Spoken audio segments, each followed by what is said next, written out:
महाविकास आघाडीचे उमेदवार श्रीमंत शाहू महाराज छत्रपती यांच्या प्रचारार्थ रविवारी रात्री कदमवाडी इथल्या विठ्ठल मंदिर चौकात आमदार रोहित पवार यांच्या सभेचं आयोजन करण्यात आलं होतं। यावेळी बोलताना आमदार रोहित पवार यांनी भाजप राजकारणात द्वेष पसरवत असल्याचा आरोप केला। भाजपनं ज्याप्रमाणे कोल्हापुरातील राजकारणात भांडणं लावलीत त्याचप्रमाणे राज्यात शिवसेना आणि राष्ट्रवादी पक्ष फोडून भांडण लावलं। त्यांच्या नादाला लागून पवार कुटुंबात अजितदादांमुळे दुहीचं बीज पेरलं गेलं असा घणाघात आमदार रोहित पवार यांनी केला। हे भाजपचे लोक इतकं वाईट द्वेष पेरतात। अहो, राजघराण्यामध्ये सुद्धा वाद निर्माण करण्याचा प्रयत्न। महायुतीचे उमेदवार कोण मी विसरून गेलो, काय नाव काय? कोल्हापूरकरांनी जेव्हा ठरवलंय की त्यांना घरी बसवायचं, कारण का ते बेंटेक्सच्या विचाराचे, तेव्हा त्यांचं नाव सुद्धा आम्ही विसरून गेलो। तेव्हा मंडलिक साहेब राजघराण्यामध्ये भाजपच्या माध्यमातून मंडलिक साहेबांनी वाद निर्माण करण्याचा प्रयत्न केला का नाही केला? अहो, पवार कुटुंबाला फोडलं, आमच्यात वाद निर्माण केला, आमच्यातल्याच काही जणांना जवळ केलं तर केलं, बारामती लोकसभा मतदारसंघामध्ये समोरासमोर आणलं। पवार म्हणून आम्ही समजून घेऊ, लोकांनी तिथलं इलेक्शन ताब्यात घेतलंय, तिथं असणारे सामान्य कार्यकर्ते लोकांनी ते इलेक्शन ताब्यात घेऊन तिथं विजय हा सामान्य लोकांचा स्वाभिमानाचा होणार। सुप्रियाताई कमीत कमी 3-3.5 लाखांनी खासदार होणार म्हणजे होणार।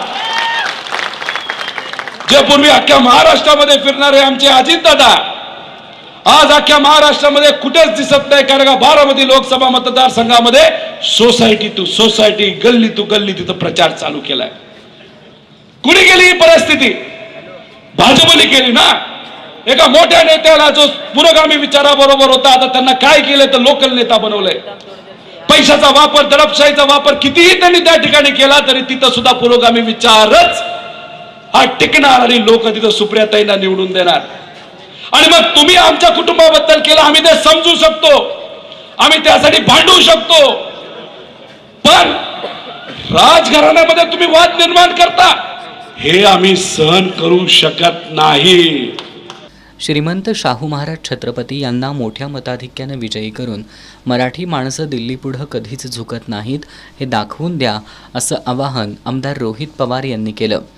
रोहित पाटील यांनी कोल्हापूरच्या भूमीनं इतिहास घडवल्याचं सांगितलं। देशामध्ये कुठलाही प्रवाह असला तरी कोल्हापूरच्या जनतेनं आपल्या लढाऊ बाण्यानं देशाला आपला प्रवाह दाखवून दिलाय। कोल्हापूरची माती ही देशाच्या पंतप्रधानाला गुडघ्यावर आणल्याशिवाय राहणार नाही, असा घणाघातही रोहित पाटील यांनी केला। भाजपनं उद्धव ठाकरेंच्या पाठीत खंजीर खुपसल्याचा आरोप शिवसेना ठाकरे गटाचे शहर प्रमुख सुनील मोदी यांनी केला। बेपत्ता झालेल्या खासदारांना आता कायमचं बेपत्ता करायचंय, असा टोला कॉम्रेड सतीशचंद्र कांबळे यांनी हाणला।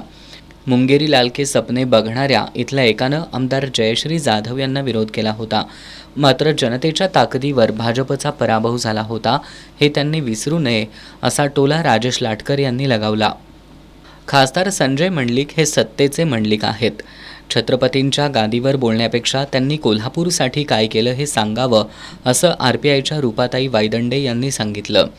यावेळी माजी आमदार मालोजीराजे छत्रपती, आमदार जयश्रीताई जाधव, भारती पोवार, राष्ट्रवादी शरदचंद्र पवार गटाचे जिल्हाध्यक्ष VB पाटील, RK पोवार, सुनील देसाई, शिवसेना ठाकरे गटाचे माजी जिल्हाप्रमुख रवी चौगले, खंडेराव घाटगे सरकार, माजी महापौर भीमराव पवार, रघुनाथ कांबळे, TS कांबळे, डॉक्टर माधुरी चौगले, आपचे पश्चिम महाराष्ट्र अध्यक्ष संदीप देसाई, तौफिक मुल्लानी, स्मिता माळी, डॉक्टर वैभव माळी, सीमा भोसले, कॉम्रेड दिलीप पवार, विक्रमसिंह घाटगे, उत्तम भोसले, निलेश भोसले, राजेंद्र आत्याळकर, उदय फाळके, तात्या पाटील, दीपकसिंह पाटील, सलीम मदारी, विशाल चव्हाण, कांता चौगले, दशरथ कांबळे, शिवाजी कांबळे, उज्ज्वला चौगले, रियाज सय्यद यांच्यासह नागरिक उपस्थित होते।